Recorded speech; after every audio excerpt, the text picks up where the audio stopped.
anxiety around the government shutdown and the impact. So I'm just going to make a quick announcement for the research side and then the clinical side. So bear with me when I'm on whatever side I'm on. So what I would ask all the researchers in the room is to go to the UMB, general UMB website. There's a whole page on that was done on the 30th, the day before the shutdown, on what to expect. And, you know, if you've already received your funding, you're good to go for it. If you're writing grants, keep writing.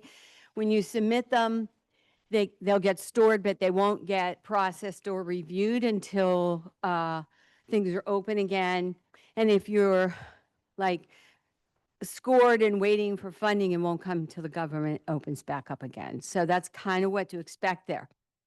Hopefully this will be a short shutdown. I will say there's lots of questions. People want lots of updates. You will get updates as soon as I get updates. But I will, and we have a newsletter coming out next Wednesday. It's going to look a little different. And on the very front will be the most recent updates that I have. For clinical, there was an announcement because of the deadline passed that you couldn't do remote Medicare tele. For mental health, that is not true, but we have to revert back to what the original guidelines were. So you can continue to see Medicare patients remotely. However, they have to have been seen in person once a year. So if you're actively seeing a Medicare patient and they haven't been seen in the past 6 months in person, you have to see them in person in the next 6 months. You got 6 months.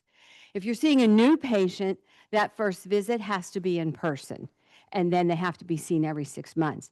There's a few exceptions. I have this document. I will circulate it to all the clinical faculty. I'll just circulate it to everybody because some people do both. There are some exceptions. If it's not clinically appropriate to have a patient come into the office, you can write a rationale of why you're not seeing them in person. If the person has been seen in your group by another clinician, if you're a psychiatrist, another doctor, then that counts as long as it's within your group. So if I'm seeing a Fayette patient and they were seen by Dr. Reeves in the last 6 months, although you are a child and adolescent psychiatrist, then that counts. So just so you know that. And if it's too risky or burdensome for the patient to come in, that needs to be documented and they can be exempt. Okay. The only other announcement that I wanted to make is about the visa situation. I know there's a lot of angst. If you already have a visa, if you already have, well, J1s, obviously, you're fine until you're finished your training. For H-1Bs, if you already have it, you're fine. It's the new application. And I would say everybody take a deep breath. As always, these announcements are made, everyone gets panicked and react, and then over the next, whatever, couple days, weeks, the rules change. So there's a huge burden to get a new H-1B visa. However, there's already some discussion of whether clinicians or physicians should be exempt from that. We don't know yet.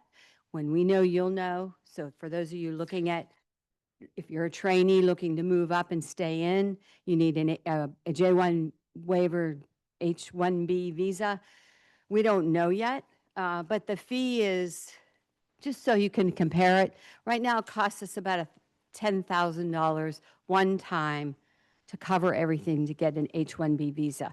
If this goes into effect, it's $100,000 a year.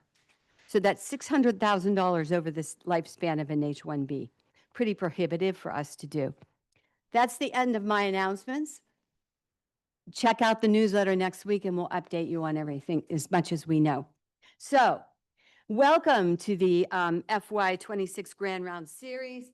I also want to welcome the 47 folks online. It is my greatest pleasure to introduce our esteemed FY26 kickoff speaker, Dr. Deanna Kelly, PharmD, board-certified psychiatric pharmacist, and a tenured full professor in our department in the School of Medicine. Dr. Kelly joined the faculty in '96 at the MPRC And with a very robust and aggressive research agenda, she has catapulted to the highest levels of international recognition as an expert researcher, mentor, educator, specializing in new treatments for individuals with severe mental health conditions.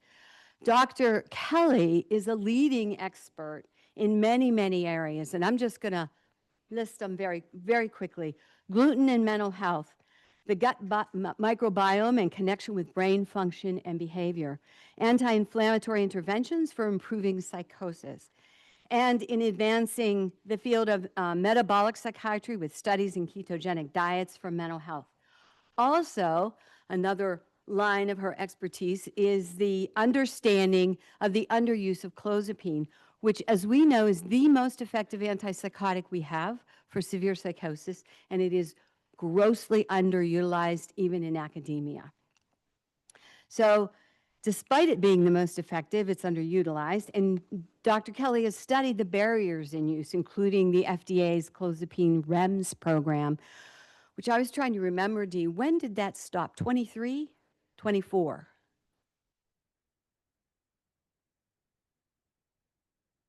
June of this year. Oh, I haven't been following the directions. I was so excited. She went before Congress, went before the FDA, gathered national support for this advocacy, and it's amazing that, well, it's not so amazing, I'm not surprised, but phenomenal that was retired. She did international studies of benign ethnic neutropenia, identifying a subpopulation of Black individuals with psychosis who could be treated with clozapine. She ran a statewide clozapine echo study, engaging over 400 providers in the state to enhance understanding and use of clozapine. And I bet you many people maybe in this room were part of that study. I know I was. I found it super helpful. So with over 250 peer-reviewed publications, 200 highly sought-after national and international invited lectures, not to mention her 20 books and chapters, 12 major prizes over the past 25 years, including being one of the inaugural M-Power professors of Maryland. She's an incredible powerhouse researcher, educator, and clinician in her field. Her passion and empathy for individuals and their families suffering with severe psychotic illness is remarkable and places her in great demand for consultation. So please join me in welcoming Dr. Kelly as she talks about keto diet, the new future in psychiatry.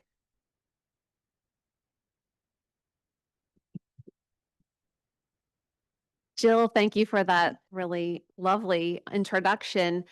I do have a short bio that I could have given you, and Jill is really, as our busy leader, she read through my CV last night and pulled together all of that. So you didn't have to do that, but thank you so much. Oh. Oh, so thank you so much. So I'm glad to be here today.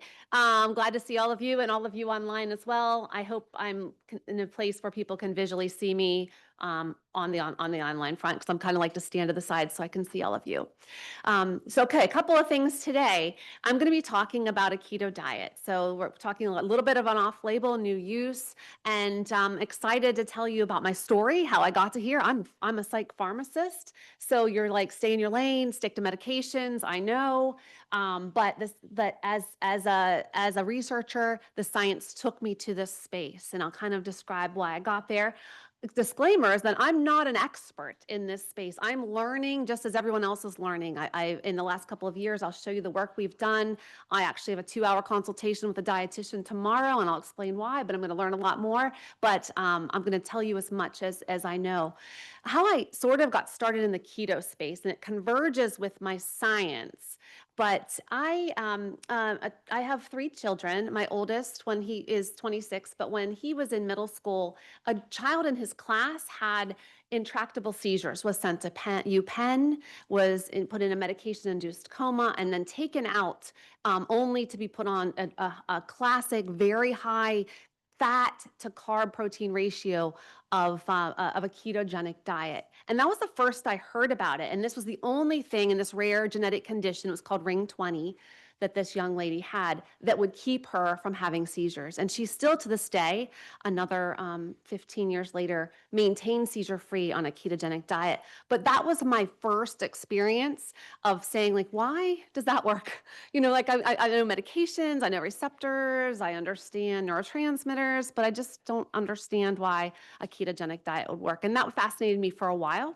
And then about 15, 18 years ago, I started understanding the immune system in schizophrenia and started on a path of understanding people who have high antibodies to gliadin, which is a protein in gluten, and people are having a reaction to that. And we found this subgroup. And so we started doing dietary interventions. Deepu over here is working in that space. And we have gluten-free snacks today, but not necessarily keto. And I'll talk about that in a minute. But so he knows all about that. But anyway, I'm not going to talk about that today, but there's a whole line of research we have there that's really exciting. But the conversion of our work in dietary interventions and movement into this space, and then my interest in like how this might work sort of brought me here today. So that's where I'm going to get you started. Here's my disclosures. I've done a tad bit of consulting and have NIH and NCCIH NSF grants as well. So today I'm going to describe the rationale on pathophysiology of understanding ketogenic diets, its impact on the brain, evaluate existing research in mental health to get to set the stage for why we're interested. And then I, as a pharmacist, then I have a few slides here on drug interactions. There's a podcast I was asked to be on, so you can go out and find that, but I talk for about an hour on drug interactions that could happen with high fat if you're interested in that. But I'm going to talk I have a little bit about that today. And then a little bit of understanding of how we implement this. And that's where I'm still learning as well. And we have a clinical trial happening right now called Live It, Launch It, funded by a foundation, the Bazooki Foundation, to teach us as healthcare providers how to implement a ketogenic diet. If anybody feels comfortable raising your hand, is anybody in the study in the room that's participating? Couple people, not many, but we have 40 people in Maryland, and 40 people, many from Maryland, who are participating in the study. And so we're going to learn together and study the implementation of how we can teach healthcare providers to think about it as an option for treatment. So as you all know, we're in a mental health crisis. We have the greatest global burden of disease is mental illness, exceeding cardiovascular disease. We have 23% of adults experiencing some type of mental illness. We have people who don't receive the care they need. We know all of these things. There's high rates of suicide. And we do know that medications are our mainstay, along with therapy, other types of interventions. But 20 to 60% of people with mental health conditions don't actually get what they need out of their medication. We have treatment resistance. We have people who are partial responders. And if there are ways to further that benefit by using other means, such as potentially a dietary intervention, it would be nice to be able to try that. And so what do we know about diet and mental health in general? There's a lot of news around this, especially in the last year under this administration. This is one thing that you do hear a lot about. You hear all kinds of things. I'm here to sort of talk about one particular thing, the high-fat keto in this space, but there is a lot of attention. New York Times, even in the last couple years, has talked about ultra processed foods that have chemicals that are not really used as food products, that are in many of our foods. I was given a talk to the medical students this past summer, and they all had Oreo cookies in their lunch boxes. They pulled it out and they could see, oh wow, we're eating ultra processed foods. And so understanding that. But there's the connection of ultra processed foods to mental health conditions as well. So depression, anxiety are found to be higher in epidemiologic studies. So evidence that diet plays a risk. But I'm going to go into sort of the metabolic syndrome and talk about it from this aspect. Because we think about what is metabolic syndrome, what is metabolism in the body. I'm going to start by talking about how prevalent this is in our psychiatric disorders. You know that many of the people that you are all treating have metabolic complications. They have high rates of prediabetes, high rates of diabetes, high rates of high cholesterol, hypercholesterolemia, larger waist circumference, obesity, et cetera. And this is more prevalent in psychiatric disorders as you probably all know, than it is in the general population. We do see in people at first episode or early in their course of care still have metabolic or the hint of metabolic complications that could be related to the illness itself. And that's really what I'm starting from, is that this metabolic abnormality that might be present and why we might use the ketogenic diet might be because of underlying metabolic dysfunction in our patients who have mental health conditions. And so, like I mentioned, 50 to 60% of people with mental health conditions have metabolic syndrome. That's higher than the general population by quite a bit. And early mortality is very high, and you all know that. But even in our schizophrenia world, sometimes we're looking at publications that suggest 20 years earlier mortality. Some of that due to metabolic syndrome, cardiovascular disease. So what is metabolism? So it's more than weight. When someone says metabolism, you first think about how fast you speed up your food and or you take care of that, or drug interactions, for example. But it's really just about how the body turns food and drink into energy. All the chemical processes that go into that help us breathe, help us move, help us to heal, for example. But mental health then overlaps with metabolic dysfunction. So when we talk about insulin resistance, metabolic dysfunction, and mental health conditions, these are how I'm going to talk about this being potentially overlapping. And we do have evidence that from postmortem studies, from neuroimaging data, from other types of studies, that we do see that insulin resistance is present, oxidative stress is present, there's neurochemical imbalances, specifically around GABA, for example, inflammation, that point to the mitochondria being involved in illness. And if you remember, the mitochondria are the little powerhouses of the cells that are involved with energy metabolism, and that might be where some of these disorders might stem. This is a slide here you can see. I get to try this for the first time. Let me see if can you see it up on the screen? I've never used this before. Wow, this is really cool. So this is sort of the metabolic processes of ketogenesis and ketolysis. So you take fat cells into the liver, into it forms acetyl-CoA, the energy that we know that it's needed, and then it forms, when that's broken down, it forms these byproducts like beta hydroxybutyrate, acetoacetate, and acetone as fatty byproducts that can go into the bloodstream, et cetera. Glucose can also go through, obviously, and make energy. You get, as I understand it, there's more energy produced by unit, ATP produced from the burning of fat than there is from glucose. So it's potentially a more efficient way. And our bodies have two ways to make energy, right? You can burn fat and you can burn glucose. So either one, and even if you just are burning fat, you still can make your own glucose. So in theory, you really need protein and you need fat to survive. Carbohydrates, as the third macronutrient, are not an essential, but we do think of it. It's essential in your body, but it's not essential to put in. So there's 3 macronutrients that are involved. And I'll talk a little bit more about that as we go along, so you understand these 2 pathways. In our society, most of us are generally just using carbohydrates for fuel. Very few of us are probably using fat as a fuel source.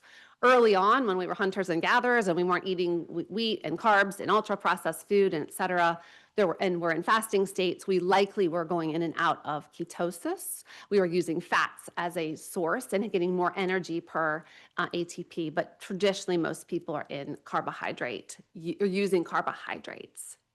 And so let's talk about this. So ketosis are thought to decrease reaction. So the state of ketosis is thought to decrease reactive oxygen species and decrease inflammation. And that's why we're interested then in looking at using fats as a source of fuel to bypass the carbohydrate system in the mitochondria that might be dysfunctional, okay? So ketosis may also limit apoptosis, neuronal excitability, get around, like I said, metabolic dysfunction, and alter the gut microbiome, just other potential things that ketosis may do. So when we talk about ketogenic diet, and we'll talk about what ketosis is, but we talk about a classical medical ketogenic diet. These have been around for 100 years, a ketogenic diet. So in the 1920s, we understood how this was to be used for epilepsy, like I mentioned earlier. It's one of the most effective treatments for epilepsy. In fact, if people are treatment-resistant epilepsy, children treated with a ketogenic diet. It's their best sort of treatment in when medications aren't working for a variety of different etiologies for their seizure disorders. The classic medical ketogenic diet is this ratio of fat to carbohydrates plus protein. So I pulled these out from here so that we can just kind of understand. So if you want to look at your ratios there, a 4-to-1 is a classic ketogenic diet that's used for epilepsy, sometimes modified to a 3-to-1. What that means is it's the fat grams to the combination of carbs plus protein. If you take off we take off fiber often out of that too. So like, look at your popcorn. Take a look at your popcorn. For those of you who have popcorn. All right, you have 7 grams of fat. If you all have the same popcorn I do, you have 7 grams of fat. And then your carbohydrates plus your protein is 11 grams. And if you take off the fiber, 10. So your fat is 7 and your other combination is 10. So that's less than a 1-to-1 ratio, right? Okay, so just thinking about it. The ladies out there were so nice. I said, we have keto snacks and this is what we got. So they said, if these keto, did I do a good job? And I was like, they're great, you know. No, it is not. There's sugar in those cranberries. Let's talk about it. Yeah, yeah. Nice try, Jill. Nice try. But they're all gluten-free for all of you that they are all gluten-free. So Deepu, yeah, no, you got it. You got it over there. So I appreciate it. No, I appreciate the attempt. Really nice. But I thought it was a good learning experience. So then you can see if you're going to use a classic keto diet in someone with epilepsy at 4-to-1, that's a lot of fat. So and that's, we're not going to be treating mental health conditions with a 4-to-1 ratio, but that's where it started in epilepsy. So if you know someone like the young girl that I did, her mom was weighing food, putting cream and butter and just everything into it. Seems like a very cardiovascular bad diet. It's actually can lead to cardiovascular improvements. There's a misconception as we went through the 80s and 90s thinking that low fat was good.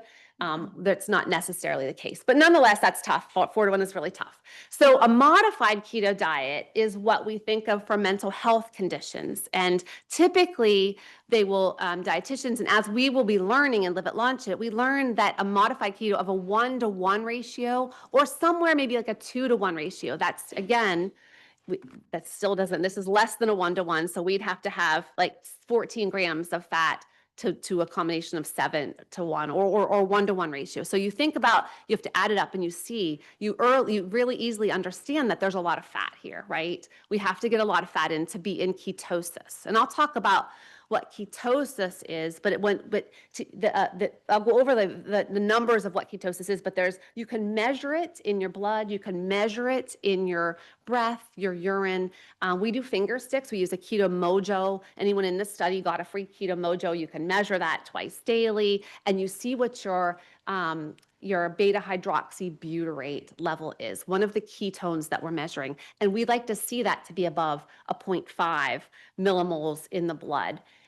Typically, none of us would be around, we would be less than 0.01 by our standard diet. So we have to get ourselves into the state of ketosis. It takes a couple of days to do that.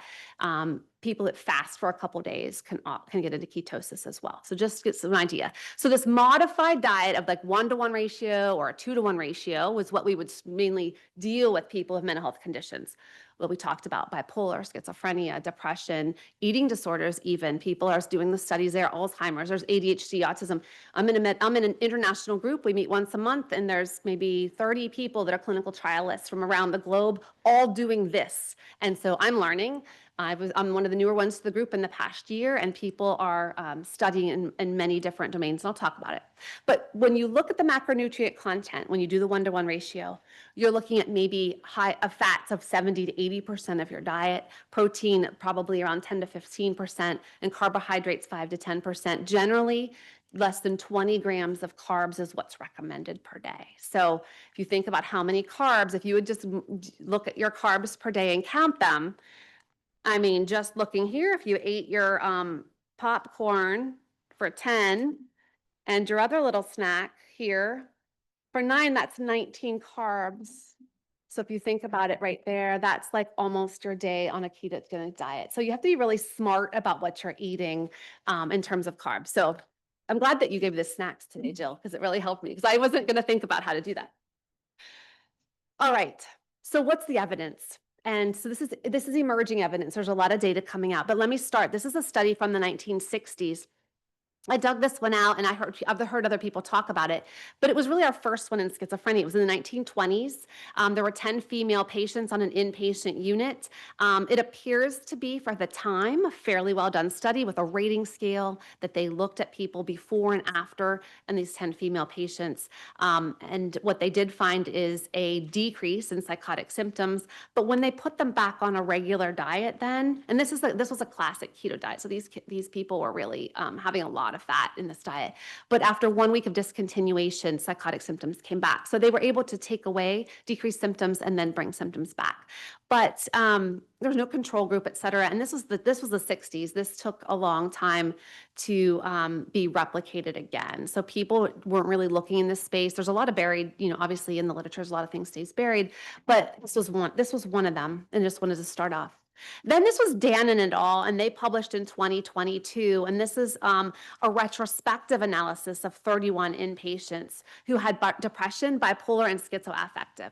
This gentleman, I believe this was in France, this gentleman had, I think, a family member, his wife or a child he treated with ketogenic diet who had a mental health condition with a full recovery and was on the bandwagon to say, I need other people to try this. So he studied this in 31 people. They were on a variety of different time periods, 6 to 248 days. He had 28 people, I think 31 people in the study, 31 or 32, but 28 were compliant. Then they looked at depressive symptoms and schizophrenia symptoms. The HAM-D went from a 25 to a 7, the MADRS from a 29 to a 10, and the PANSS from a 91 to a 49. Now, whether you know what those scales represent at all, you can see that we're looking at greater than a 50% decrease in all of those scales. So again, it's open label. This is just another study. Weight, blood pressure, blood glucose, and triglycerides improve. So even though it's high fat diet, you still see improvement in your hemoglobin A1C, your glucose, potentially your lipids and weight, et cetera. Cardiovascular measures in most cases get better. I'll talk about one caveat to think about that. But this is just the graph on the other side. You can just see these are the patients and how they improved. And this was published then in Frontiers of Psychiatry. And then along came Shabani Sethi. She runs a metabolic psychiatry clinic in California. I met her last year. She has another large study happening right now, but she was the first sort of modern day in the United States to publish in schizophrenia. She did a 4-month study investigating a ketogenic diet in bipolar and schizophrenia combined.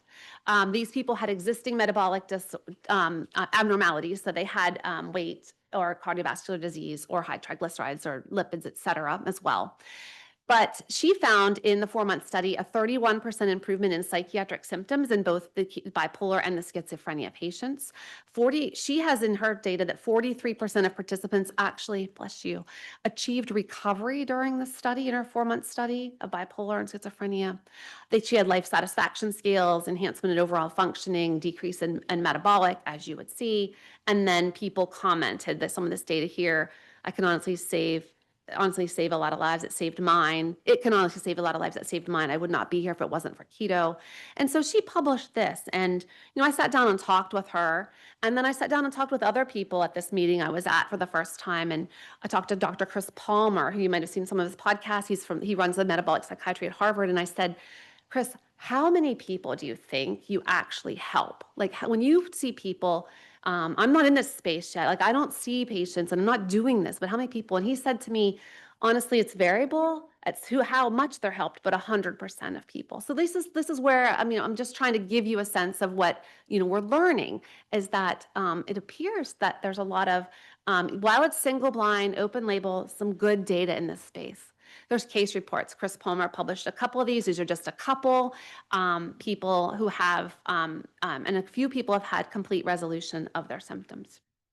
And then there's a study that just came out by Ian Campbell. I also met Ian. Ian has bipolar disorder himself, and he is passionate. This young man is just passionate. I was on his podcast. Follow him if you want. He, after treated for many, many years, not doing well, tried a keto diet and has himself in recovery. Now a researcher trying to help others You would love to hear from Ian. He's love to hear about Ian. He's really, really a difficult, cool story. But he looked at bipolar disorder, 6 to 8 weeks, 20 completed it out of 27. You had the mean body weight fall by 4 kilograms, your blood pressure improved, but he had higher ketone levels. So he measured ketone levels. Like I said, we measure them with the monitor, the Keto Mojo. We can see where people are at. The higher the ketone levels, the better people did in this study. And we don't know what the specific ketone level should be that's the most effective. We're starting to learn that. We set guidelines on it. No one knows for absolute sure. We're studying those things.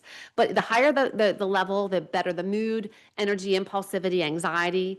And he also did some brain imaging as well, looking at the anterior posterior cingulate cortex and the anterior, both of them, and saw decrease in some of the neurochemicals in those areas. So he published again, just recently, this was just out this fall or this spring, improvements in bipolar disorder.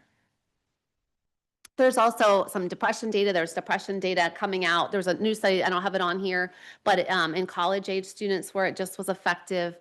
And then there's Alzheimer's depression as well. And so I just wanted to make sure you knew that. So I'm going to play 2 really short clips. The first is a lady, and I'll talk about this, but we had started a ketogenic diet a couple of years ago, and our study got shut down because of a change in state policies around funding. Our federal funding was allowed to continue. Our private foundation funding was not. I'll talk a little bit more about that. But when there was a large petition that was started by Chris Palmer. I did not know him at the time. And at this point in time, this is the community getting upset that our study was shut down. I wasn't really involved with this community. I didn't know these people, but 21,000 people signed the petition. And so I'll show you a little bit of that data. But people left videos. If you go to change.org and look up just my name, you'll see 21,600 signatures. You'll see thousands of people's comments. We've analyzed them. They're very fascinating. We've posted some of this data, even though it was not our start. And I just picked one. And then on the right, I'm going to show you just a short video of, this is Matt Bazuki. And so Matt Bazuki is another gentleman who is an advocate. He had bipolar disorder, 17 different doctors. I think his mom said 30 some different mood stabilizers, was not well until Chris Palmer put him on a ketogenic diet. He had first time in recovery, first time in remission. And so he now speaks about this, and his family has started a foundation to let the world know, and they're planning to give their lifetime funds that they've accumulated. They're the founders of the Roblox, if you've heard of Roblox, to give their funds to ketogenic diet research. Yeah. And they're very lovely. They're very lovely people. And they fund our Leave It lunches. So let me just play them real quickly.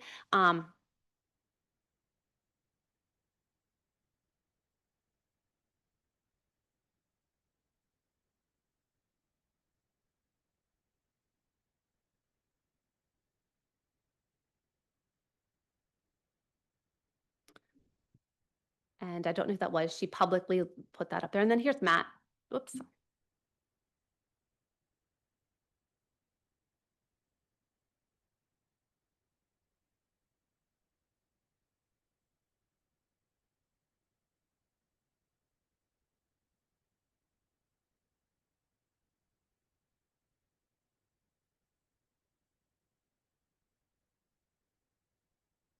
So that's just a couple of clips. You can go watch many more videos if you want online, but just giving you a sense of why I got excited and why I got into this space is because of all of this. So what else do we know about ketogenic diets, other medical conditions? I mentioned about epilepsy. We know its effectiveness in epilepsy. There are some papers out there about obviously metabolic health. We know people use keto for weight loss, et cetera. I'm not speaking about it for like a weight loss. I'm speaking today about a medical ketogenic diet where we carefully put people into ketosis and not out there just for a weight loss plan. But there are some data also in the cancer space that some cancer cells have to rely on glucose. So if you think about it, if you're not metabolizing glucose, there is some data to suggest certain types of cancers might be impacted by a ketogenic diet because they, like I said, they rely on glucose for metabolism. So there, and I don't know that space real well, but just so you know that. 2 slides to just show you all the ongoing studies that I pulled off on clinicaltrials.gov. These are all clinical trials happening. Another whole page. You can see it's very active. It's an active space right now. We will soon learn in the next couple of years how effective it is in more stringent controlled trials. We had a clinical trial that was an inpatient single-blind study started, and that's what I'll show you here. This was at Spring Grove Hospital Center. We had an inpatient study, 5 weeks randomized single-blind. Our aim, and this would be the first in the United States to be doing. There's one happening in the Netherlands as an inpatient right now, but we were the first one in our country and the only to date that was an inpatient study where we can control diet, we can control environment, we can control physical exercise, we can control everything, which made it nice because we're looking at microbiome, et cetera. We had an aim to recruit 40 patients. We had experts sort of this, and this, we were new to this space. We had experts from Hopkins help us design, help the dietitians design what a ketogenic diet was. How do we do that? How do we create a diet with the macronutrients in a ratio? We started off with a ratio of 2.5 to 1.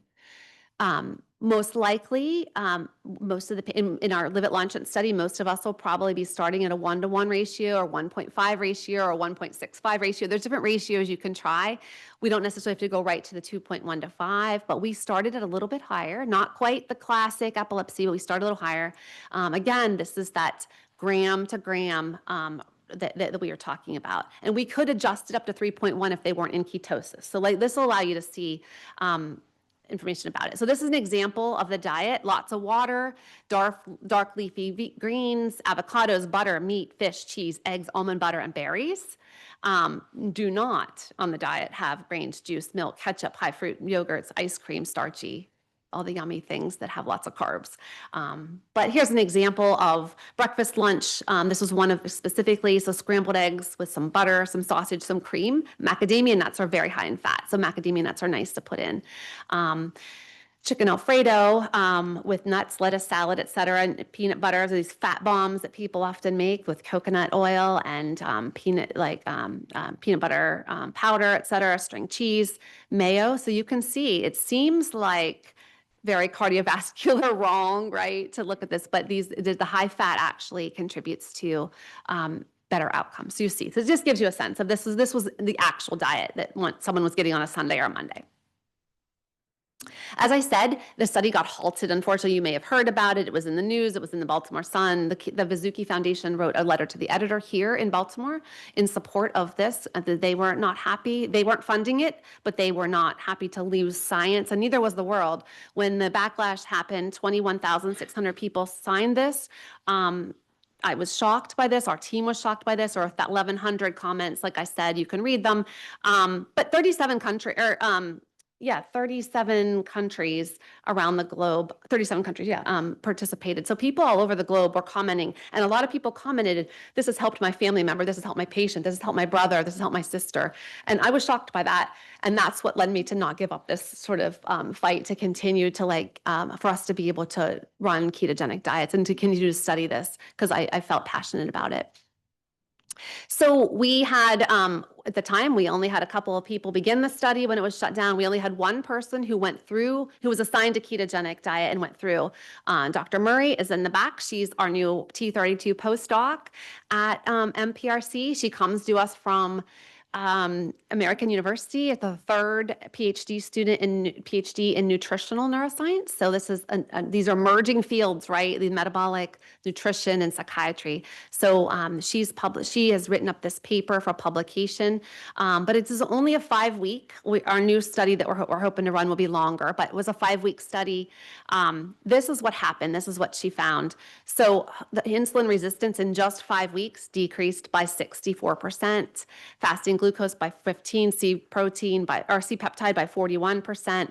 CRP went from 7.25 down to 2.86. This is only in 5 weeks. Only one person, but you see even IL-6, et cetera. So very short period of time. And I'll talk about this because it was, this person was a treatment-resistant schizophrenia patient on clozapine and olanzapine.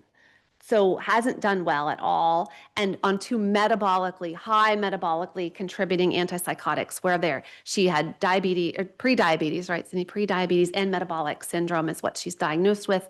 And then she goes into a state of normal insulin sensitivity, which was really fun to sort of see that. But here's what it looks like when we measure her finger stick. So this is a finger stick that we're using a Keto Mojo, like I mentioned, twice daily, like maybe an hour before your meals. We were testing these the morning and the afternoon. And you can see over here in, this is the beta hydroxybutyrate millimoles, and this is measured in the morning, and then this is the afternoon ones. And this line, that's dotted line, is when she started the ketogenic diet. And our goal was to get people above 0.5 millimoles as a target, a therapeutic target. Keep in mind that, like Ian Campbell had found in bipolar disorder, that going up higher was important. So people often shoot for a 1 millimole target. So you'll see how hard it was for just us to get someone with 2 antipsychotics on board. And I think some people can go into ketosis very easily. Our patients that are treatment resistant who have lots of medications on board, it's going to be harder. And this will be the first case report out there on treatment resistant schizophrenia with metabolic syndrome, et cetera, to see. But you can see that the morning this is each day leading up, and she didn't really get into ketosis until out here into the last week. So you can see her above. And that's, again, just at the 0.5. And then over here, these are the evening ones. She came a little tiny bit into ketosis, a little bit, but really didn't get into. So she really only had just 2 weeks where we thought she was even in like a range of being in ketosis. So these values down here, what you and I could possibly have. So it took us a little bit of time to get her in, longer than it would take in the other studies, just so you have a sense of that. So she didn't have a lot of time to show improvement with things, but she did still have those dramatic decrease in insulin sensitivity. Her Simpson-Angus scale, Parkinsonian symptoms went from 15 to 3. We've seen this in the gluten-free diets too, I'm not sure, but neurologic side effects seem to improve on these dietary interventions dramatically, and as we did see 80%. We saw negative symptoms, so the total BPRS didn't show significant change, but negative symptoms lowered by about 20%. Note that we had positive symptoms actually go up in our study as we looked at her data. We looked at her chart. She was having menstruation. She was in a fight with another patient on the unit. Only 2 weeks, like I said, of therapeutic ketosis, but we got to pay attention to this. So like I would have expected not necessarily to see anything really, and that's kind of what the mixed bag that we have in those 2 weeks, but I wanted to give you that data so you understood that metabolically we see things where we definitely need longer than the 5 weeks. And there's Judy Ford from UCSF, I believe, or UCLA, I'm forgetting. Judy Ford has a schizophrenia study. She hasn't published it. It's coming out. In 4 weeks, she showed no difference. In 4 months, she shows dramatic differences in psychiatric symptoms with some recovery in her patients. So again, I don't have it on here, but her data was presented at Biological Psychiatry. And so we definitely need longer than 5 weeks, but a 12-week study is 12-week, 3 months is probably more ideal. How am I doing on time? 15 minutes, thanks. Okay, so then I'm going to switch after telling you the evidence and telling you just about my excitement about why I'm studying this and knowing the limitations that we don't have really well-controlled studies. We don't have double-blind studies, which would be almost impossible to do a double-blind, but we were doing a single-blind, meaning our raters did not know. So in that patient I presented, our raters did not know if she was on a ketogenic diet or not when we rated anything, and then we have the objective measures as well.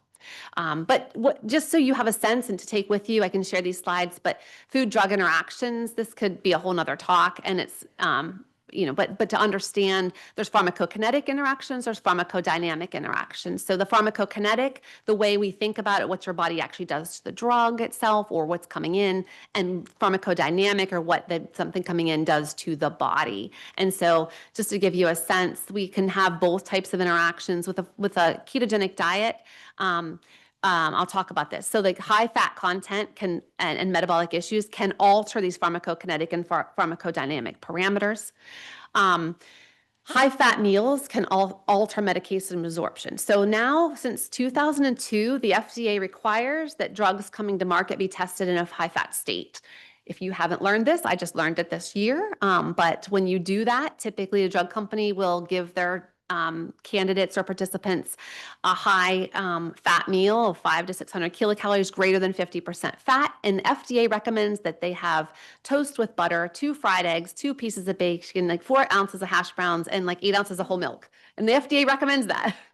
That's what most companies do. They do 1 breakfast of that, and they test before and after breakfast. That's how we know in the package label if it's affected by a high fat meal or not. Fascinating. I just learned this. So they give the medication, they test the high fat meal, and then they test again. So that's how they do it. keto diet considerations. So the cytochrome P450-1A2, which is used, like clozapine's metabolized by that, smoking can speed that up, et cetera. Sometimes the activity, there's some evidence that the activity is decreased on high carb diets, not necessarily high fat, but I wanted to note this as I was looking things up to understand that. But the cytochrome P450-2B system is upregulated on high fat diet. So give you a sense of that.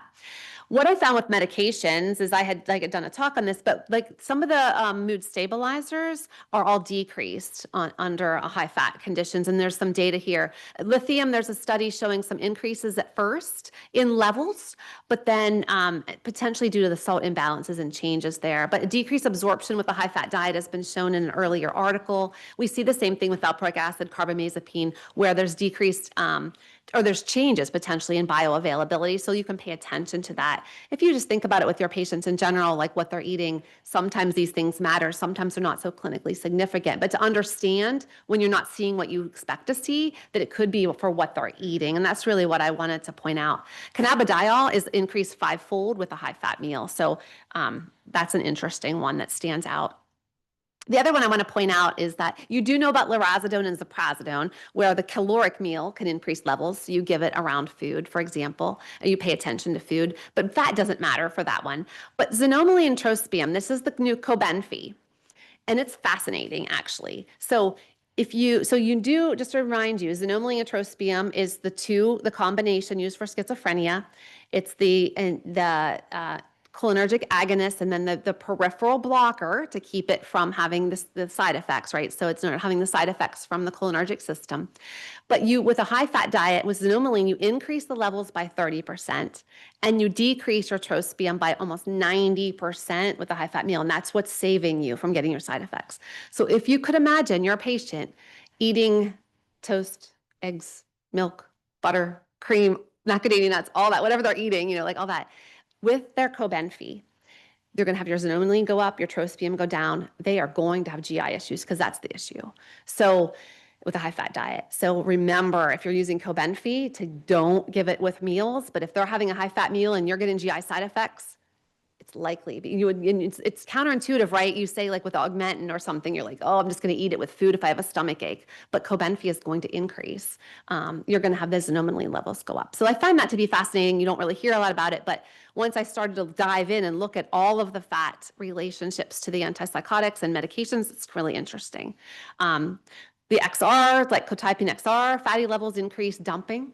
So like, I don't want to go into everyone, but you'll be able to kind of see, and they're kind of fun to pay attention to, that once you start to see how diet can impact your absorption of the medication you're giving. A couple other things I pointed out, that guanfacine has an increase in levels, 75%, dextro, some of the amphetamines decrease, just some other examples. But to pay attention to, if you are thinking about carbs and you are thinking about ketogenic diet, there's carbs in many other things. So they're in your medications, they're cough syrups. So these are sugars. Sugars are carbs, and we forget.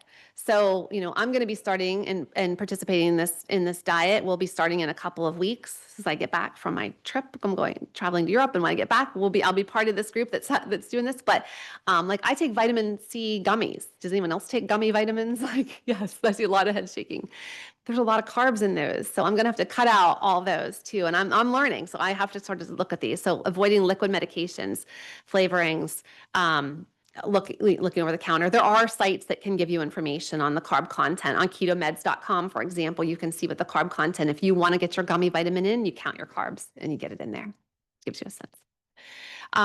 Getting started, that's what we're learning. In the Live It Lunch, and we're gonna do it ourselves to learn like what steps we need to do so we can help others learn and we can help our patients know. It's hard for me to grasp the idea of how do I tell if my patient to start with these carbs? What do I say if they eat an Oreo on a Friday and they're calling me and saying, I just ate an Oreo, I'm out of ketosis, what do I do? I just need to be able to know that. And that's why we're teaching. That's why we're going to be educating and hopefully helping out locally for people to do this. What do we need to pay attention to? A carnitine deficiency. Carnitine is needed to transport fats into the mitochondria for energy. So if you don't have carnitine at all, that's a absolute contraindication. There are relative contraindications, paying attention to gastroparesis, severe constipation, et cetera. And then there are things you would think that you wouldn't necessarily, but people that are using this and monitored by their physicians are doing okay with monitoring potentially. Type 1 diabetes, even eating disorders, or people are doing well. I'm not ready to go there yet, but people are. And so I just wanted to note that. Hydration is key. These are side effects. Everything has side effects. Kidney stones do happen in some people. Everyone I've talked to has not seen them, but the literature tells us it's about 6%. Keto flu is something that we want to avoid. So you add hydration, electrolytes at first, go slower into ketosis, and people can avoid the keto flu. When I listened to Matt Bazuki finish talking, he was the one talking a few minutes ago. He didn't have the keto flu. Others haven't had it. Our patient did not have the keto flu, but people have this feeling of malaise, et cetera, if you go too fast into ketosis. So just other things to pay attention to.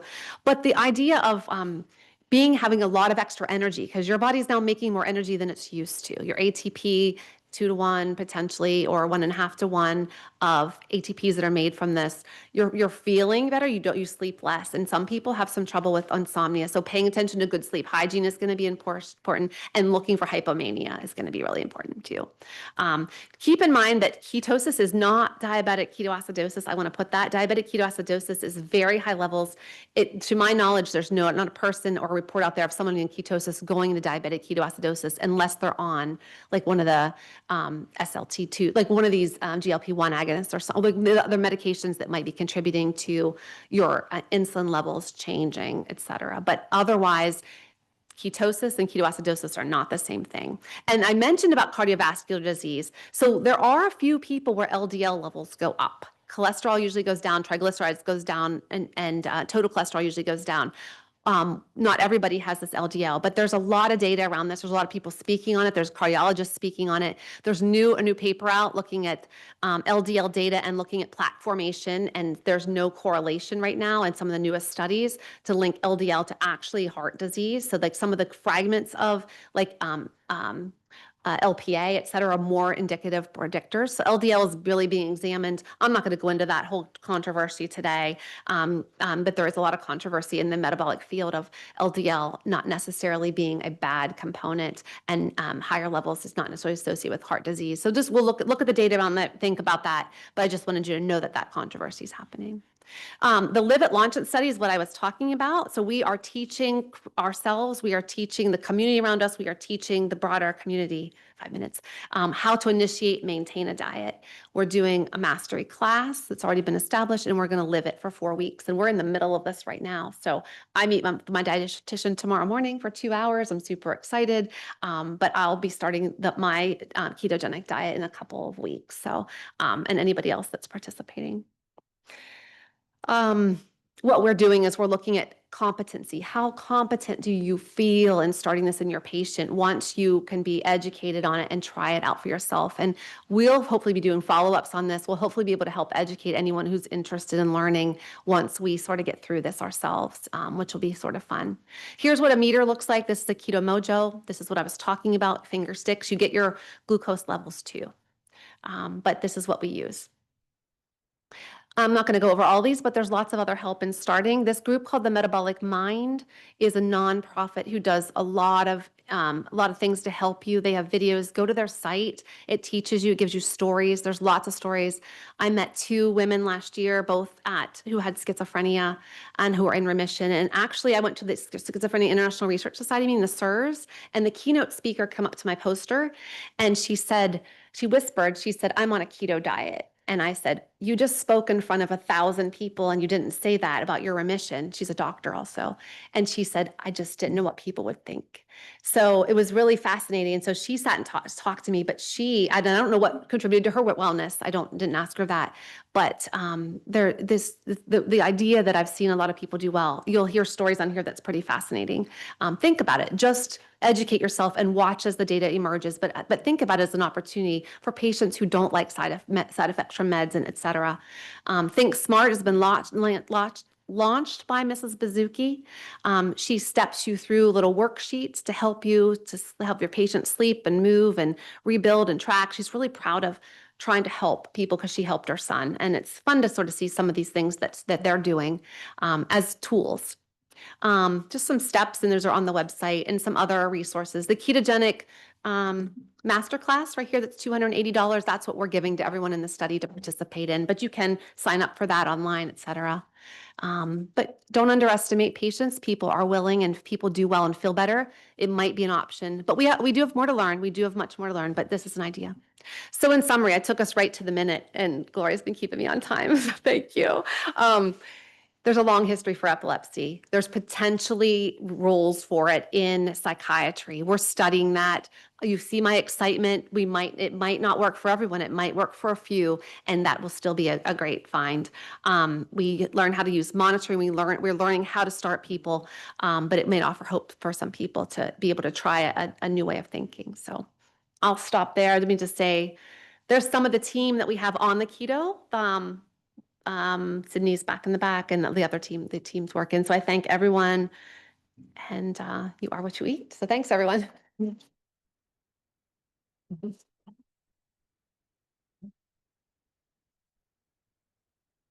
Any questions? Yeah.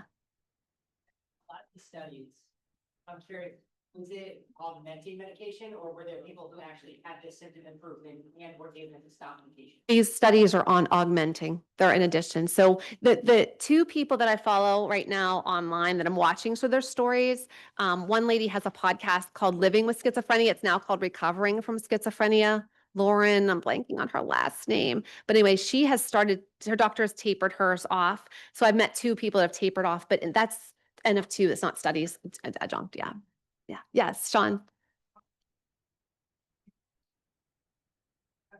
Gut bacteria while doing this? So good question. So for our clinical trial, we are studying the microbiome. So we're collecting stool samples, and then we're going to look at how that interacts and see if that's a mechanism by which this might work. So that's definitely for sure. The caloric input can be different. And so we're learning that, like, it depends if people want to lose a couple pounds with it or not lose a couple pounds. The calories kind of make a difference in that ratio. So the dietitians might start us off on a regular, 2,200 kilocalorie or something. And we might have to go up and down depending on how we get that ratio to fit into there. That's what we're going to be teaching and learning about. But people can use different caloric. It's just the macronutrient combinations of that. We're using an app called the Chronometer, however you want to say it. You can go on and use it. I think it's free. You track your food. You can if you want to put in a keto nutrients, and it tells you, here's how many grams you need for breakfast, lunch, and dinner. And the meals that can go with it. And you can track your food. Yeah. Yeah. You're welcome. Thanks, everyone. I really appreciate it. Enjoy your gluten-free snacks.